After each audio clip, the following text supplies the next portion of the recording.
प्रणाम, नमस्कार। जीवन सबके लिए भगवान का एक पैगाम है। चाहे वो मनुष्य हो, प्राणी हो, पक्षी हो या सृष्टि का कोई भी जीव क्यों न हो, सबके लिए ये पैगाम है कि तुम संघर्ष से कभी थकना नहीं, जीवन में कभी हारना नहीं। परिस्थितियां तो आएगी और जाएगी और उन परिस्थितियों से डटकर रहना। किंतु पशु पक्षी की बात करें या प्राणी की बात करें तो वो भी इस मोह से कभी बाहर नहीं आए, भले ही थोड़े समय के लिए हो। हम देख सकते हैं कि कोई भी प्राणी जो है हमेशा जब एक दूसरे के साथ रहते हैं और तब अगर उनसे वियोग होता है तो वो जरूर दुखी होते हैं। किंतु मनुष्य जो है वो एक बुद्धिशाली प्राणी है, उसे कहा गया है सामाजिक प्राणी कहा गया है। वैसे तो उसे एक प्राणी की संज्ञा ही दी जाती है, क्योंकि जिस प्रकार से प्राणी जो होता है या पशु पक्षी जो होते हैं या सृष्टि का कोई भी जीव होता है, वो सब जो क्रियाएं करते हैं वो मनुष्य भी करता है, उसमें कोई डिफरेंट नहीं है। किंतु मनुष्य जो है वो एक वैचारिक प्राणी है। मनुष्य विचारता है, सोच सकता है कि उसके लिए क्या सही है और क्या गलत है। सही गलत का ढंग परखने का काम जो है वो मनुष्य कर सकता है, इसीलिए उसको सामाजिक प्राणी कहा। एक ढांचा उसके पास है और उस ढांचे को वो लेके चलता है। किंतु बात जब हम कर रहे थे कि कई बार ऐसी परिस्थिति आती है जब हम जीवन में नासीपास हो जाते हैं, ना खुश हो जाते हैं, क्योंकि हमारी अपेक्षाएं पूर्ण नहीं होती है। मैं आज बात कर रहा हूँ हिंदी के सुप्रसिद्ध कवि और बिग बी यानी कि अमिताभ बच्चन के पिता श्री हरिवंश राय बच्चन की। हरिवंश राय बच्चन के जीवन में भी श्यामा उनकी पत्नी जो थी उनसे बहुत प्रेम था। किंतु मैंने आपको बताया था पहले भी कई बार कि शरीर से जो प्रेम होता है वो मोह होता है, और उस प्रकार सा मनुष्य को, पशु पक्षी प्राणी सबको है। ये हमारी कमजोरी कहे या हमारा दायित्व कहे, जो भी है। किंतु हरिवंश राय बच्चन को जब श्यामा से पत्नी थी और प्रेम था, उनके बिना वो जी नहीं सकते थे, इस प्रकार की जो स्थिति थी। किंतु जब श्यामा बीमार होते हैं और जब श्यामा जी का निधन होता है, तब उनको लगता है कि जीवन में कुछ नहीं बचा। जब आदमी ये सोच लेता है कि अब जीवन में कुछ नहीं बचा है, तब एक नई शुरुआत होती है, नया सवेरा आता है। दोस्तों, घना अंधकार होता है, उसी के बाद तो नया सवेरा आता है। किंतु उस घने अंधकार से हमें पार पड़ना है। तब महासागर में कहीं फंस गए हैं और कहीं पर थोड़ी सी चिंगारी भी दिखती है ना, ये आशा की किरण है, और वही आशा की किरण हमें जिंदगी में आगे बढ़ाती है दोस्तों। और ऐसी ही आशाओं की किरणों को लेकर व्यक्ति जो है वो अपने जीवन को, अपने आसपास वाले को, सबको प्रकाशित करता है।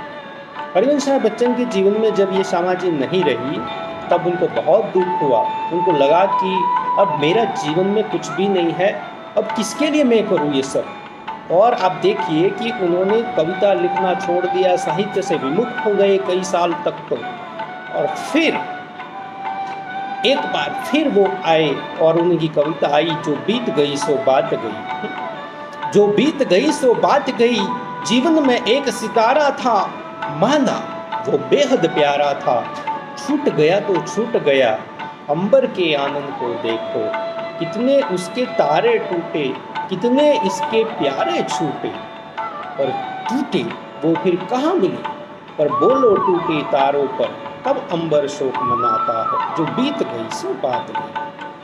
ये जो बात है, जो बीत गई सो बात गई, उसको लेकर एक नए जीवन की शुरुआत होती है। और तेजी बच्चन से उनकी मुलाकात और तेजी बच्चन के साथ उनका विवाह और एक फिर नव जीवन की शुरुआत होती है।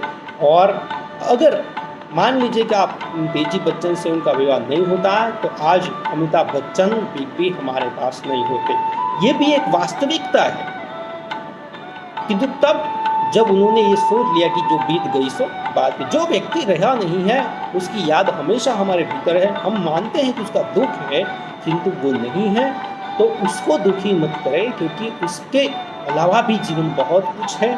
और उनकी आत्मा शांति के लिए, उनको हम भी खुश करने के लिए ये दूसरे जीवन की उन्होंने शुरुआत की। और साथ साथ आपको ये भी बता दें कि उन्होंने कहा कि सच्चा प्यार वही है जो भीतर का है, जो प्यार ममता की घट जो है, यानी कि ये घट बाहरी जो शब्द है, बाहरी घट पर जो प्यार है वो नहीं, भीतर तक जाने वाली बात है। और जब भीतर की बात होती है ना, तब आप बाहरी बातों को भूल जाते हैं। रजनीश ओशो भी हमेशा यही कहते हैं, आप भीतर तक जाइए। एक बार मुल्ला नसरुद्दीन थे, उनके घर पर एक व्यक्ति आया और उसने कहा कि मैं इस शहर का बहुत बड़ा धनिक हूँ, बहुत बड़ा धनिक हूँ। और मुल्ला नसरुद्दीन ने कहा बैठ जाइए। तो उसको जरा लगा कि मैं इतना बड़ा धनिक हूँ और ये मुझे कुर्सी ला के बैठने के लिए कह रहा है। तो उसने कहा कि मैं कौन हूँ तुझे पता है? मुल्ला नसरुद्दीन ने कहा हाँ यही तो मैं सोच रहा हूँ, हम सब पूरी दुनिया ये सोच रही है कि मैं कौन हूँ। सब लोग यही कह रहे, अगर तुमको ये पता है कि तुम कौन हो तो प्लीज़ मेहरबानी करके मुझे बताइए। उसने कहा मैं इस शहर का बहुत बड़ा धनिक हूँ, तुम मुझे कुर्सी भी नहीं दे रहे हो, चेयर भी नहीं दे रहे हो। उसने कहा ओह तो बड़ी बात हो गई, तो आप 2 कुर्सी पे ला के बैठ जाइए। तो वो जरा 2 कुर्सी पर कैसे बैठे? तो दोस्तों 2 कुर्सी पर नहीं बैठा जाता, एक ही कुर्सी पे, एक ही चेयर पे बैठा जाता है, चाहे आप कितने भी बड़े धनिक क्यों न हो। यानी कि आपका जीवन जो है वो एक सीमित एरिया, मतलब कि आप जो है वो मान लीजिए कि आप कितने भी बड़े धनिक हो, किंतु आप जो है शर्ट एक ही पहन सकते हैं, 2-4 शर्ट एक के ऊपर एक ऊपर नहीं पहन सकते। आप खाना जितना खा सकते उतना ही खा सकते हैं। ऐसा नहीं कि आप धनिक हो तो ज़्यादा खा लेंगे, ऐसा बिल्कुल नहीं है। आजकल तो ऐसी परिस्थितियाँ है कि जो खाने वाले हैं उनको खाना नसीब नहीं होता है, और जिनको खाना नसीब होता है वो खा नहीं पाते हैं। क्योंकि आप समझ सकते हैं कि बहुत सारे लोग ऐसे होते हैं जिनको पास पैसा बहुत है किंतु उनको डायबिटीज़ है, तो वो मिठाइयाँ नहीं खा सकते, और जिनको खाना है उनको मिल नहीं रही है, वो जूठे पत्तल चाट रहे हैं। तो ये जो सारी परिस्थितियाँ है, ये परिस्थितियाँ हमारे समाज की, हमारे जीवन की है।